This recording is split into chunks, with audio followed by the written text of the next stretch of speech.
वो एक पल के लिए साइड में देखने लगे, जैसे गहरी सोच में हो। फिर उन्होंने दोबारा कनिका की ओर देखा और कहा, आह, अब याद आया, मैंने आदित्य और उसके परिवार का बैकग्राउंड चेक पहले ही कर लिया था। ये महिला कनिका कूपर, मैं कैसे भूल सकता हूँ। होमरेका। आखिरकार राजवीर को सही शब्द मिल गया। श्रव्या के परिवार को छोड़कर बाकी सब दंग रह गए कि राजवीर इतने सीधे और बेबाक हो सकते हैं।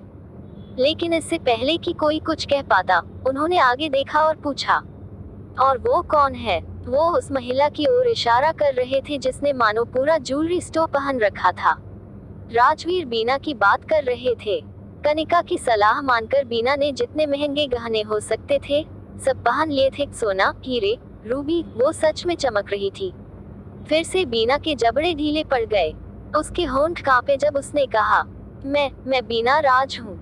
मैं राय कपूर फैमिली की क्लोज फ्रेंड हूँ। तो तुम आदित्य के परिवार का हिस्सा नहीं हो? राजवीर ने तुरंत पूछा। नहीं। तो फिर तुम अप्रासंगिक हो, उन्होंने तुरंत जवाब दिया। फिर उन्होंने आसपास खड़ी गाड़ियों की ओर इशारा किया। सब लोग चलिए, लंबा सफर था, आप सब थके होंगे। हम पहले अर्ली डिनर करेंगे, उसके बाद आदित्य और श्रव्या की इस अचानक हुई शादी पर बहुत बहुत सीरियस चर्चा होगी। फिर उन्होंने बीना की ओर देखते हुए कहा, और चूंकि ये ज्वेलरी मैनिक्विन बिना बुलाए है, ये या तो किसी की गोद में बैठेगी या फिर सोल्जर्स के साथ आर्मर्ड व्हीकल में जाएगी। लेकिन बीना ने विरोध करने की कोशिश की। राजवीर मुड़े, उनकी नजर बेहद खतरनाक थी। उन्होंने ठंडे स्वर में कहा, इस शहर में ताकत मैं हूँ, यहाँ, लेकिन नहीं चलेगा। तुम कहोगी, यस मिस्टर वर्मा, ये क्या हो रहा है? ऐसा तो नहीं होना था। मैं यहाँ आई ही क्यों? बीना ने घबराए आंखों से कनिका और हरीश की ओर देखा, लेकिन उन्होंने भी उससे नजरें फेर ली। साफ था कि वे श्रव्या के पिता से डर गए थे। बीना के होंठ कांपे और उसने मजबूरी में कहा, जज ही, मिस्टर वर्मा। उनका पहला स्टॉप वर्मा मेंशन पर था। दूसरे ही पल उनकी गाड़ियां भारी गेट्स के सामने लाइन में लग गईं। आदित्य की फैमिली तुरंत ही प्रभावित हो गई। राजवीर वर्मा ने अपने परिवार के लिए जो मेंशन दिया था वह बेहद विशाल, अच्छी तरह मेंटेन किया हुआ और उसके चारों तरफ फैले बड़े बड़े गार्डन्स हरियाली से भरपूर थे। कनिका के मन में जलन भर गई, यह देखकर कि यह एस्टेट उसके पति विपिन राय कपूर के घर से भी बड़ा था। उसे अब बीना की बिल्कुल परवाह नहीं थी। जब वह आखिरी मैबैक में अपने बेटे और विपिन के साथ बैठी थी तो उसने कहा, वाह, तो श्रव्या सच में बिलियनियर है। क्या तुम्हें अभी भी इस बात पर शक था? विपिन ने सिर हिलाते हुए पूछा। माँ बेटे ने एक दूसरे को देखा। फिर कनिका बोली, हमें लगा था यह सब आदित्य की कोई स्कीम है ताकि इन्वेस्टर्स उस पर भरोसा करें। अंदर ही अंदर वे चाहते थे कि यह सच हो, क्योंकि वर्मा परिवार के साथ नई पार्टनरशिप का मतलब हो सकता था कि उनका खेल खत्म। पहली मैबैक में आदित्य थोड़ा बेचैन महसूस कर रहा था। राजवीर वर्मा ने जानबूझकर श्रव्या को उससे अलग बिठाया था और वह वजह समझता था। वह साफ देख सकता था कि श्रव्या के पिता उसे डांट रहे थे, उनकी अचानक शादी के बारे में जवाब मांग रहे थे। जैसे ही गाड़ी रुकी, आदित्य जल्दी से उतरा। वह अपनी पत्नी से मिलना चाहता था। जब बाकी सब लोग भी लिमो से उतर रहे थे, वह श्रव्या के पास गया और पूछा, सब ठीक रहा स्वीट हार्ट? श्रव्या मुस्कुराई और बोली, ओह, जैसा उम्मीद था। डांट पड़ी, लेकिन वो डैड हैं, वो मुझसे हमेशा प्यार करेंगे। घर आते वक्त उसने अपने पिता को बताया था कि वह आदित्य से कैसे मिली और कुछ ही दिनों में सब कैसे आगे बढ़ गया। दरवाजे पर वर्मा परिवार का एक और ग्रुप उनका स्वागत करने खड़ा था। श्रव्या के भाई बहन कृतिका वर्मा और सौरभ वर्मा उसे लेने आए थे। रिया वर्मा की तरह उन्होंने भी श्रव्या की इच्छा का सम्मान किया और आदित्य को उसका पति मानकर पूरा सम्मान दिया। और भी परिचय हुए। तभी अचानक दरवाजे से एक बुजुर्ग महिला बाहर आई। उनके भूरे बालों में काफी सफेदी थी और वह 70 के करीब लग रही थी। उन्होंने पुकारा, श्रव्या, मेरी पोती, मुझे तुम्हारी बहुत याद आई। वह थी अमिता वर्मा, श्रव्या की दादी। दादी, आपको बाहर आने की जरूरत नहीं थी, हम अंदर ही आ रहे थे, श्रव्या ने उन्हें गले लगाते हुए कहा। मेरा पोता दामाद कहाँ है? अमिता वर्मा ने पूछा। श्रव्या उन्हें आदित्य के पास ले गई। दादी, ये आदित्य हैं। आदित्य, ये दादी हैं, डैड की मम्मी, श्रव्या ने परिचय कराया। गुड आफ्टरनून दादी माँ। मैंने आपके बारे में बहुत सुना है और सुना है कि आप और मेरी नानी अनुराधा बहुत अच्छी तरह निभाएंगी, आदित्य ने विनम्रता से कहा। हमसे मिलने बाहर आने के लिए धन्यवाद। ओह वाह श्रव्या, बहुत अच्छा चुनाव किया है, अमिता ने अंगूठा दिखाते हुए कहा। वरुण से तो कहीं बेहतर अपग्रेड है। आदित्य इससे ज्यादा गर्व महसूस नहीं कर सकता था। उसने जवाब दिया, मुझे खुशी है कि आप ऐसा सोचती हैं, दादी। मैं आपकी पोती से बहुत प्यार करता हूँ, इसलिए मैं यहाँ आया हूँ उसके पूरे परिवार से मिलने। झुककर श्रव्या ने धीरे से फुसफुसाया, दादी, आप डैड को मनाने में मेरी मदद करेगी ना, ताकि वो आदित्य को ज्यादा परेशान ना करें। परेशान किस लिए? अमिता ने हैरानी से पूछा।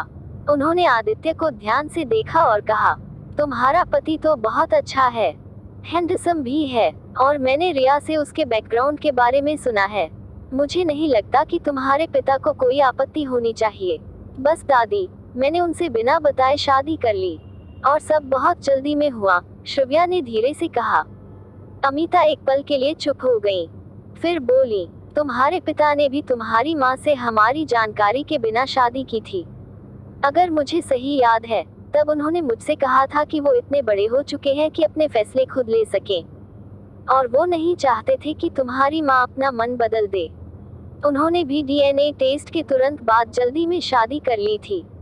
श्रव्या और चारू शादी से पहले पैदा हुए थे। जब वे 3 साल के थे, लगभग 4 के, तब राजवीर वर्मा ने उन्हें ढूंढा और पुष्टि की कि वे उसके ही बच्चे हैं। उसके बाद राजवीर और रिया ने तुरंत शादी कर ली और प्यार अपने आप पनप गया, खासकर 2 ऐसे लोगों के बीच जो 2 शानदार और प्यारे बच्चों को साझा करते थे। श्रव्या यह कहानी पहले ही आदित्य को बता चुकी थी, इसलिए वह दादी की बात समझ रहा था। वह बार बार सिर हिलाते हुए बोला, हाँ, मुझे लगता है थोड़ी समानता तो है। हाँ है, अमिता ने सहमति में कहा। इसलिए चिंता मत करो, तुम्हारे पिता तुम्हारी आंखों में खुशी देख सकते हैं, जैसे मैं अभी देख पा रही हूँ। कुछ मिनट बाद सब लोग राजवीर वर्मा के घर के डाइनिंग टेबल पर बैठ गए। आदित्य को पहले ही एक और पावरफुल और सख्त इंसान से मिलने का मौका मिल चुका था, श्रव्या के नाना पूर्व जनरल विजय प्रताप सिंह से।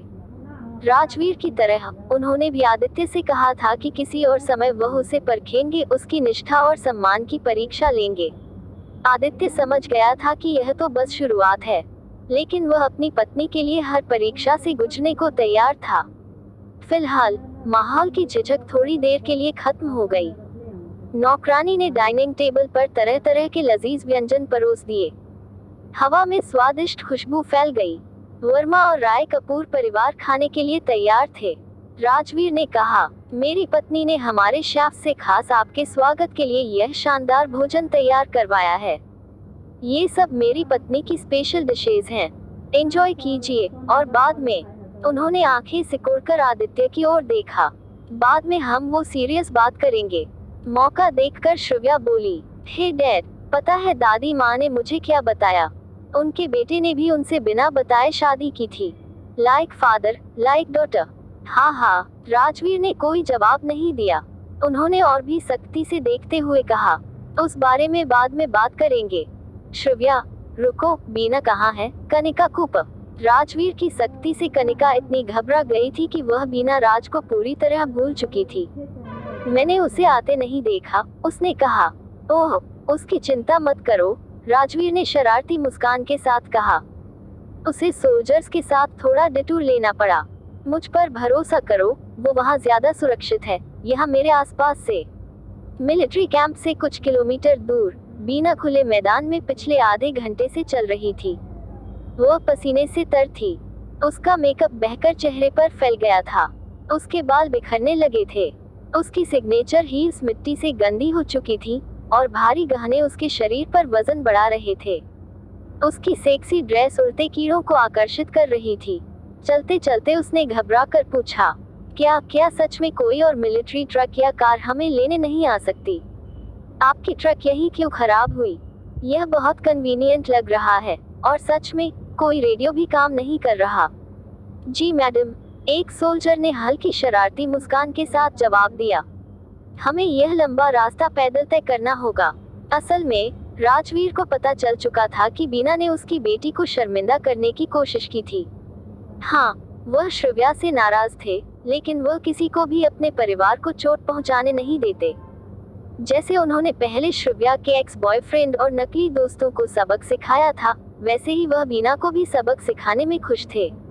मुझे यह सब नफरत है, मैं घर जाना चाहती हूँ, बीना चिल्लाई। उसकी अमीरी और राय कपूर परिवार के करीब होने का दिखावा अब बेकार लग रहा था। क्या हम पहुँच गए? उसने लगभग रोते हुए पूछा। एक सोल्जर ने सिर हिलाया। बुरी खबर है मैडम, लगता है आज रात हमें यही कैंप करना पड़ेगा। आह, मेरी हील्स भी टूट गई। तो हम आखिर जा कहाँ रहे हैं? आदित्य ने पूछा। दिन के बाद श्रव्या के पिता और नाना ने आदित्य को अलग ले लिया और उसे मिलिट्री वाहन में बिठा लिया। हम मिलिट्री कैंप जा रहे हैं, पूर्व जनरल विजय प्रताप सिंह ने जवाब दिया। आदित्य ने गहरी सांस ली। उसे समझ आ गया कि उसका सबसे बड़ा डर सच हो गया है। रिया वर्मा ने उसे बचाने की कोशिश की थी, लेकिन अब वह पूछताछ के रास्ते पर था। आधे घंटे बाद आदित्य एक बंद कमरे में बैठा था। कमरा अंधेरा था, चांदी जैसी मोटी दीवारें थी, कोई खिड़की नहीं। उसके हाथ पीछे की ओर थे और सिर के ऊपर तेज रोशनी थी, मानो किसी संदिग्ध अपराधी की तरह पूछताछ हो रही हो। राजवीर उसके सामने कुर्सी पर बैठे और बोले, सबसे पहले तुम इस बारे में मेरी पत्नी से कुछ नहीं कहोगे।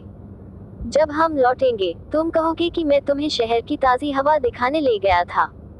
क्या यह साफ है? आदित्य ने सिर हिलाया। जी सर। एक आदमी का सम्मान। राजवीर की आंखें सिकुड़ गईं। उन्हें निराशा हुई कि आदित्य ने बिना बहस के मान लिया। उन्हें उम्मीद थी कि वह धमकी देगा या गुस्सा दिखाएगा, लेकिन ऐसा कुछ नहीं हुआ।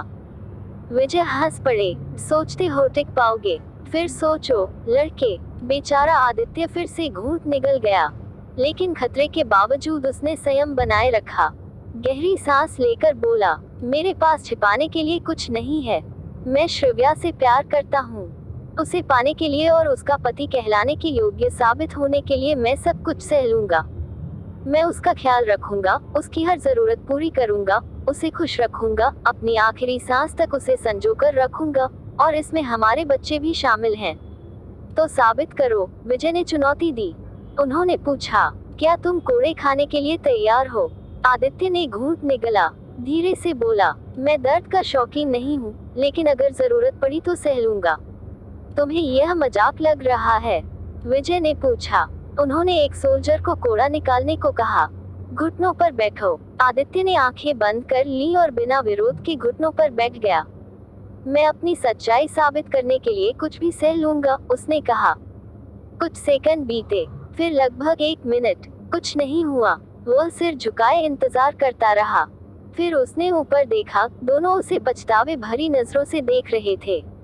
राजवीर ने हल्की सांस छोड़ी और कहा, वापस बैठ जाओ। आदित्य बैठ गया। मुझे उस परीक्षा से न गुजारने के लिए धन्यवाद मिस्टर वर्मा। कुछ पल कमरे में सन्नाटा रहा। फिर राजवीर ने अचानक पूछा, क्या तुमने मेरी बेटी के साथ शारीरिक संबंध बनाए हैं? एक पल की चुप्पी, फिर दूसरा। आदित्य ने खुद को संभाला और बोला, मिस्टर वर्मा, जो आदमी अपनी पत्नी से प्यार करता है, वह उसे चाहता भी है। क्या आपके और आपकी पत्नी के बीच ऐसा नहीं है? मैं श्रव्या से प्यार करता हूँ, और इसलिए एक पुरुष होने के नाते उसे अपनी पत्नी के रूप में चाहता हूँ। हाँ, हमने संबंध बनाए हैं।